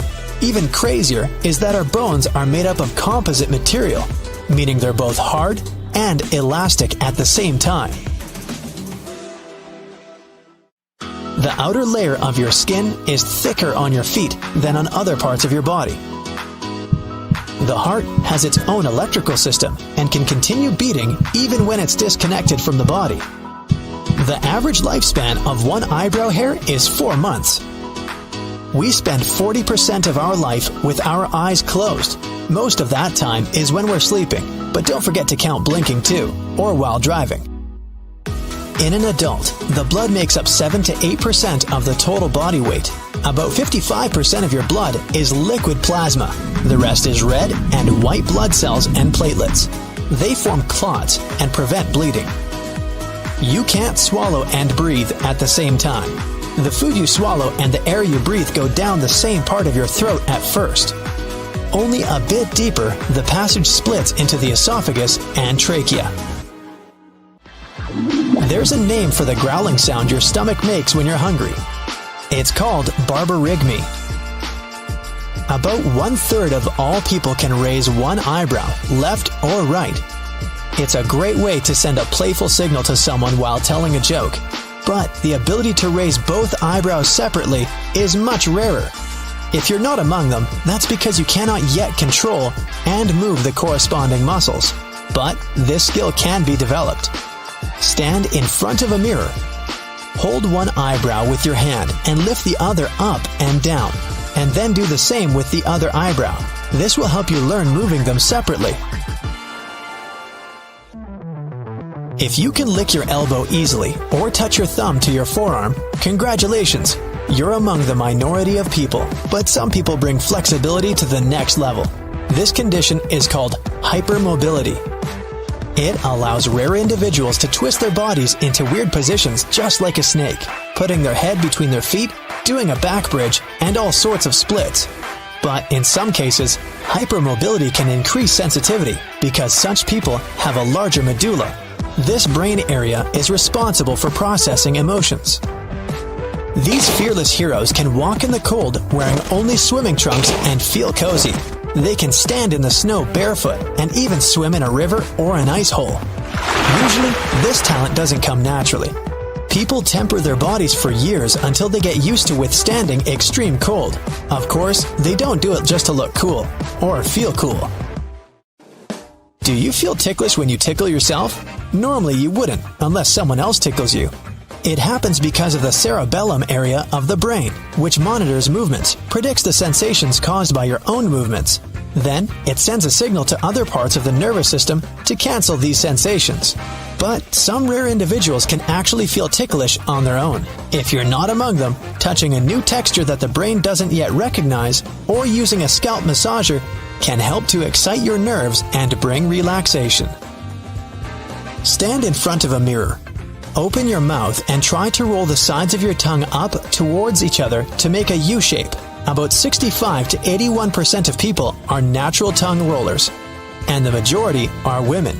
Some believed it's a genetic capability, but recent studies showed that people can actually develop this skill by practicing. Kachari mudra is a term from yoga that means curling the tip of your tongue back into the mouth. Can you wiggle your ears intentionally? Congratulations! Around 22% of people on the earth are capable of wiggling one ear. As for moving both ears at once, only 18% can do that. Ear wiggling used to be a common thing for our distant ancestors. Scientists believe they could perform a variety of movements with their ears. The group of muscles responsible for wiggling is called the auriculars, and we mostly don't need them today. But some people claim that everyone can learn to move their ears. It only takes time and practice. Unfortunately, we still can't acquire this classy habit of twitching an ear towards a sound source as dogs and cats do. People with albinism have little to no melanin, the pigment that colors hair, skin, and eyes.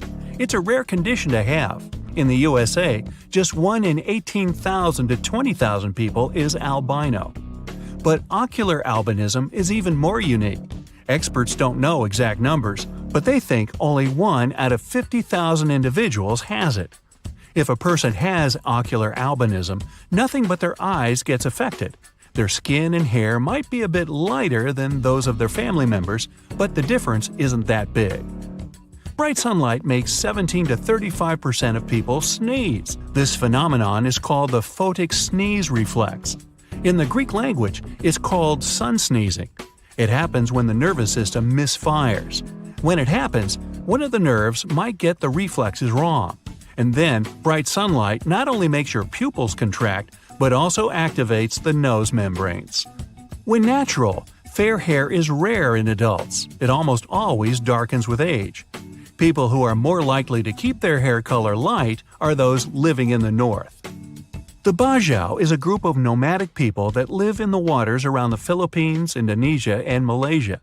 Thanks to a rare DNA mutation, they can stay underwater for up to 13 minutes. The Bajau people have evolved spleens that are way larger than average.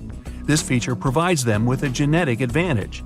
Sea nomads needed to hunt for fish or look for underwater stuff that can be used in crafts.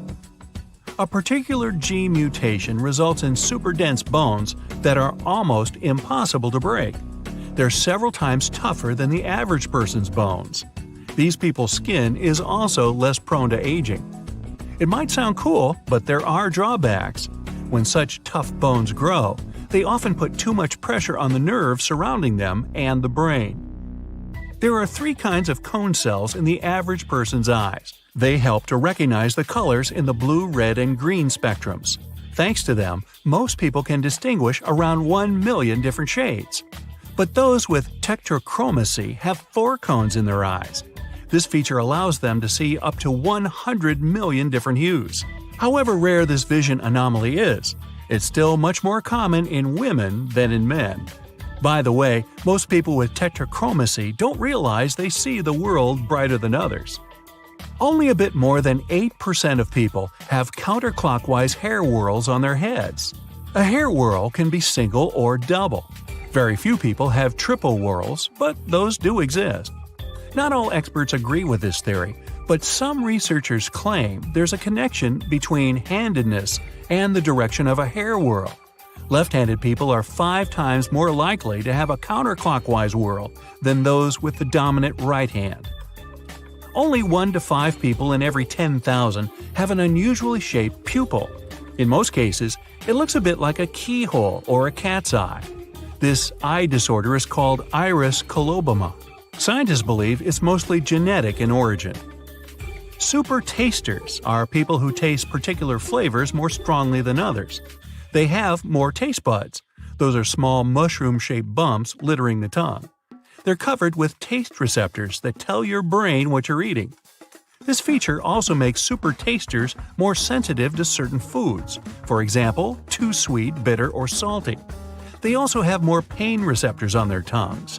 That's why such people avoid spicy food. The numbers vary around the world, but in general, 25 to 30% of people are super tasters. From 40 to 50% are average tasters, and 25 to 30% are non-tasters. Those have poor taste perception. Less than 1% of the world's population has a rare condition called dextrocardia. That's when the heart points toward the right side of the chest, not the left one. In rare cases, people with this unique quality have all their internal organs on the mirror image side of the body. Only 1 to 5 people in 10,000 have what's called perfect or absolute pitch. It's the ability to identify and recreate musical tones. This feature often runs in families. It's also more likely to occur in people who started their musical training before they turned 6. Ancient Greeks had stories about fire-breathing creatures called chimeras. They were a fearsome mixture of a goat, lion, and snake. In real life, chimeras are people who have 2 different sets of DNA. Scientists have recorded no more than 100 cases of human chimerism. The DEC2 gene mutation allows people to get away with just a few hours of sleep a night and still feel great. Such short sleepers don't feel tired, and they never sleep in. Their usual wake-up time is 4 or 5 a.m. Wow, not me.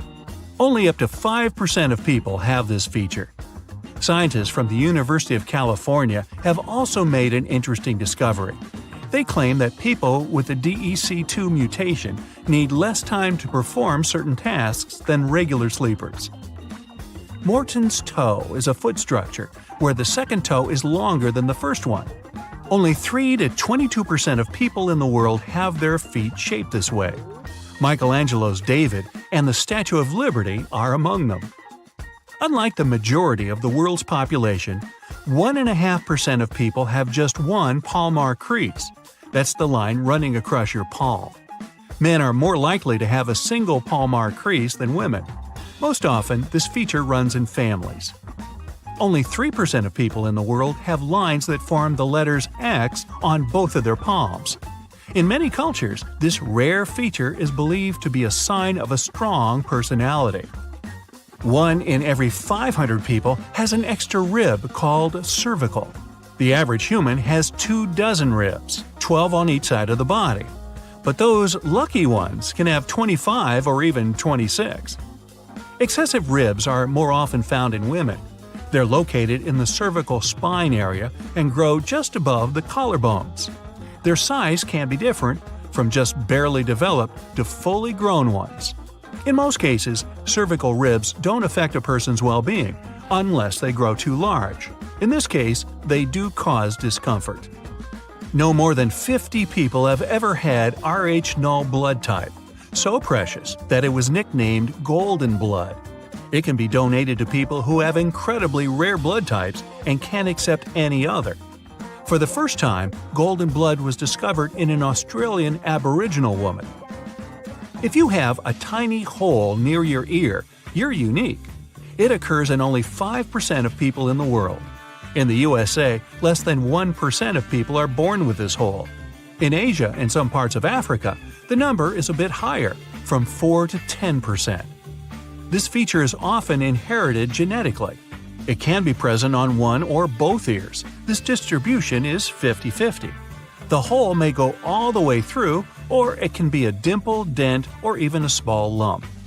There's a theory that the little hole is an atavism, left from the times when all living beings had gills.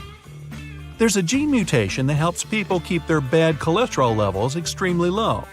In this case, the gene instructs the body to produce a protein that curbs the amount of cholesterol in the blood. Unfortunately, only 2 to 3% of people have this useful ability. About 65% of the world's population have loop-shaped fingerprints. Another 30% of fingerprints are whorl-shaped. And only 5% of people have arch-shaped fingerprints. They can be plain or tinted arches. Around 35% of the world's population don't have to worry about the pain and inconvenience of wisdom teeth breaking through the gums, simply because they don't have them. But around 5 million not-so-lucky people go through wisdom teeth removal every year. Some people have more than one row of eyelashes. This phenomenon is a genetic mutation called dystachiasis.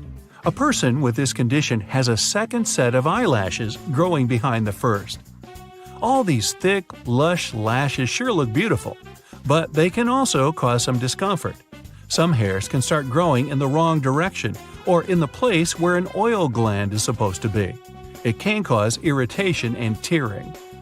Experts are sure that Tibetan people have genetically changed to be able to live at high altitudes. They have a gene that helps to adapt to falling oxygen levels amazingly fast. This evolutionary mutation has been one of the fastest ever recorded in people. It took a mere 3,000 years to develop. Okay, yes, it's possible to rotate your eyes, but you can't do it without some practice. Our eyes have 4 major muscles that allow them to move up and down and side to side. There are actually 2 more muscles that we use without knowing as well. These muscles help you roll or rotate your eyes. We can focus on something rotating, and our eyes will start rotating with it. This helps us have a stable image and keep a clear vision, like an autofocus on a camera. When you move your head side to side and up and down, your eyes will move in the opposite direction. The average human eye has 3 cones, which lets us see red, green, and blue spectrums of light. All combined, this gives us the ability to see around 1 million different colors. Tetrachromats see the ultraviolet shades as well, as they've got 4 cones in their eyes. Pause here to quickly test how many colors you can count. There were 39 colors there. If you counted a lot, you might be a tetrachromat. Some animals, like bats and dolphins, can see using echolocation. There are also humans that can do something similar called flash sonar. They can use clicking sounds to make a 3D image of an area in their minds, allowing them to easily navigate through it. The more they click, the more flashes they get about a room or an area, giving them a better understanding of the place. Being pitch perfect is astonishingly rare. Less than 1 in 10,000 people have it. It allows people to accurately identify musical notes of all kinds. One of the many advantages of this talent is that it allows people to listen to a song and immediately know what key it's in. Hey, without music, life would be flat.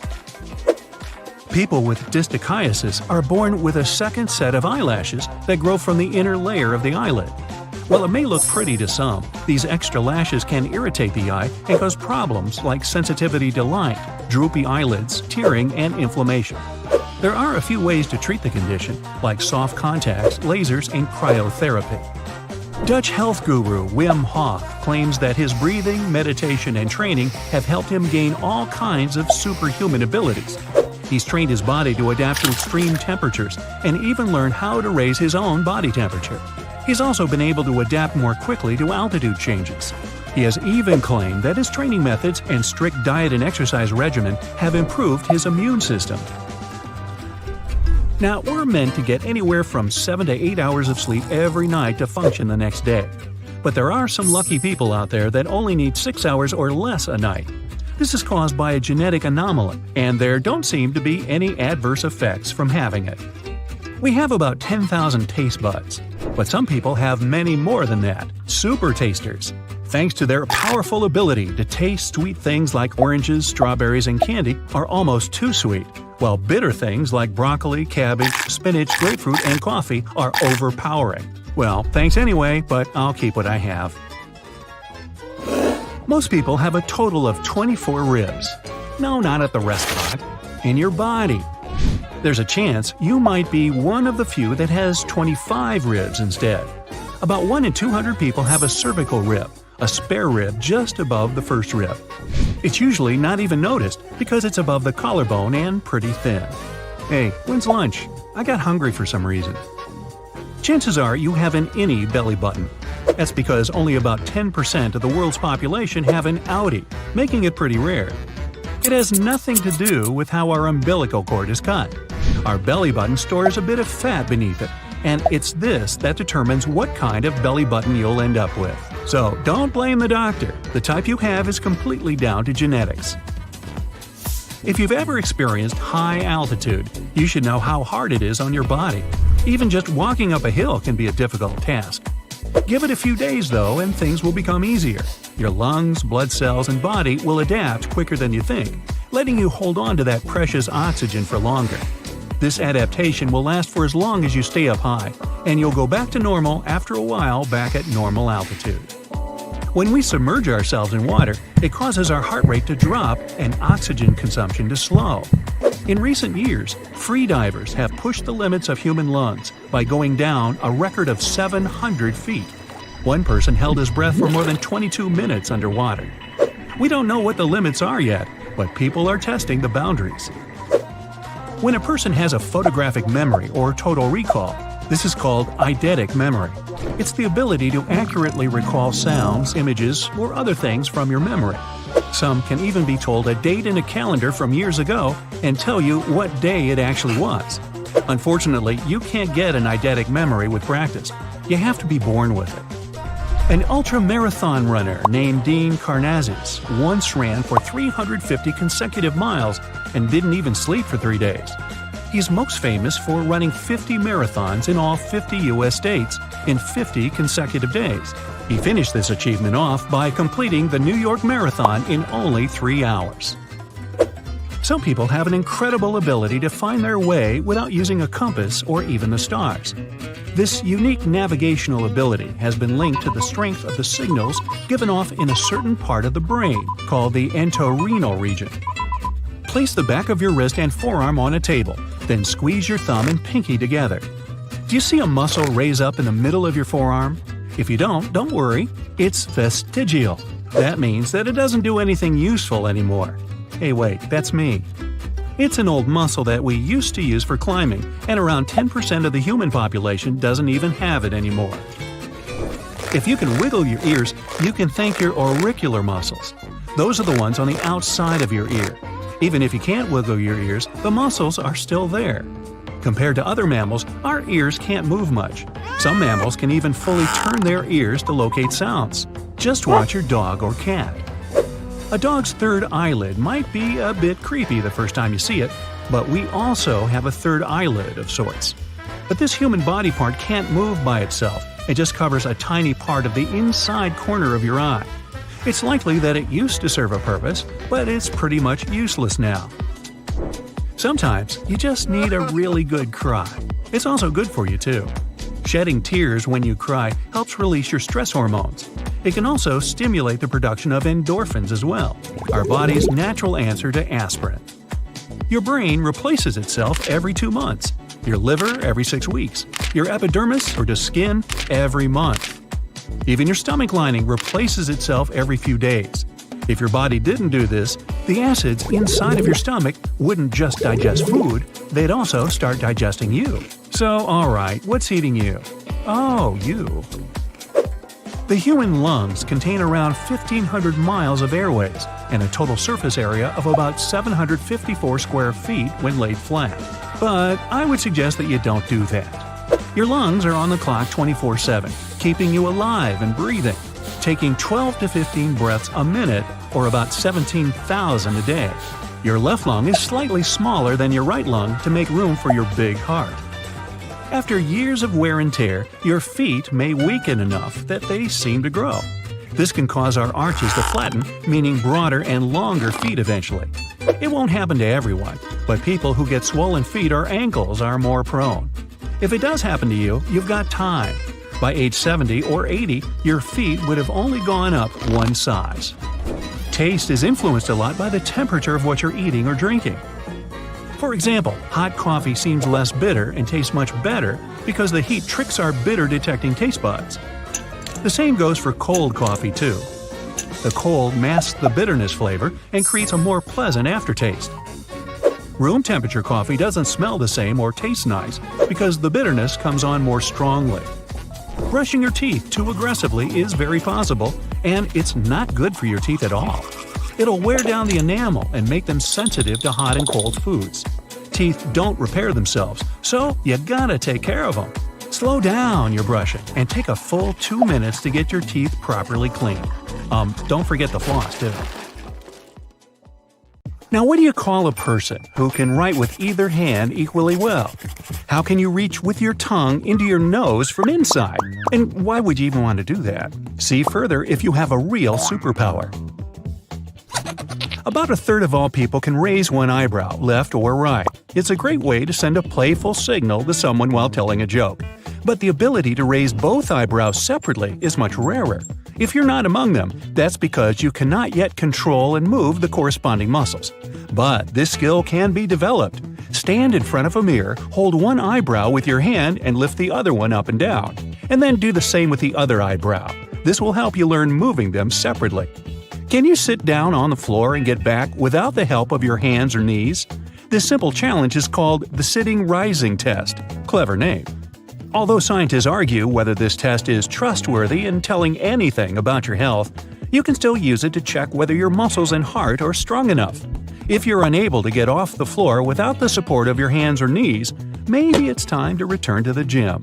Now stretch out your hand and place a ring on the crook of your elbow, then rotate your palm. If the ring didn't fall, you're a rare person. Some say only 2% of people can do that, but that's arguable. If you can lick your elbow easily or touch your thumb to your forearm, congratulations, you're among the minority of people. But some people bring flexibility to the next level. This condition is called hypermobility. It allows rare individuals to twist their bodies into weird positions, just like a snake, putting their head between their feet, doing a back bridge, and all sorts of splits. But in some cases, hypermobility can increase sensitivity. Because such people have a larger medulla, this brain area is responsible for processing emotions. Now, 90% of people are right-handed and only 10% are left-handed. Yes, that adds up. But there's also a very small percentage of those who can use both hands equally well, including writing, drawing, and doing any tasks. Naturally ambidextrous people account for only 1% of the entire population, which is about 70 million people. If you want to check whether you're one of them, try to write the same phrase with both hands, or draw a circle first with your right and then with your left hand. If there's no difference, congrats! By the way, these exercises are very good for balancing the hemispheres of the brain, regardless of which hand is your working one. Mirror writing is another good way to awaken your neurons. Wake up, wake up! Leonardo da Vinci used to write down his thoughts in a journal from right to left. The actual purpose of his mirror writings is still unknown, but some people suggest that he just tried to prevent smudging the ink because he was left-handed.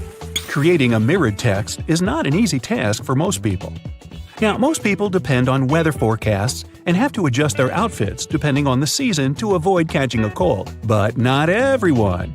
Lucky ones have learned to keep their bodies warm in any frost. These fearless heroes can walk in the cold wearing only swimming trunks and feel cozy. They can stand in the snow barefoot and even swim in a river or an ice hole. Usually, this talent doesn't come naturally. People temper their bodies for years until they get used to withstand extreme cold. Of course, they don't do it just to look cool or feel cool. Health benefits from this procedure include better blood circulation, increased concentration, and an overall sense of well-being.